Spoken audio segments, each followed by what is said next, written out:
మహబూబ్నగర్లోని KS news channel CEO Srinivas గృహప్రవేశానికి AICC కార్యదర్శి మిథున్ రెడ్డి హాజరై శుభాకాంక్షలు తెలిపారు.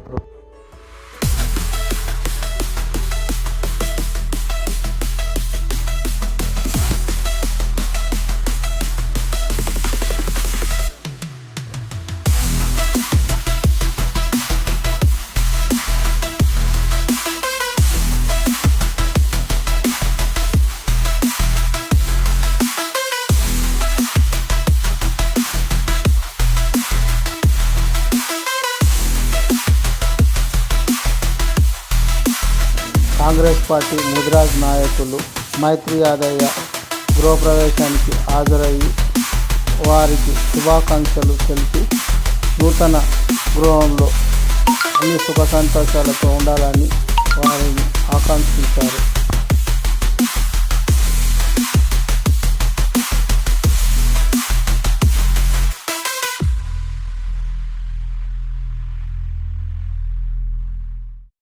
మా ఛానల్ మీకు నచ్చినట్లయితే వెంటనే సబ్స్క్రైబ్ చేసుకొని మహబూబ్నగర్ బీఆర్ఎస్ పార్టీ అధ్యక్షులు శివరాజు గృహప్రవేశానికి హాజరయ్యి శుభాకాంక్షలు తెలిపారు.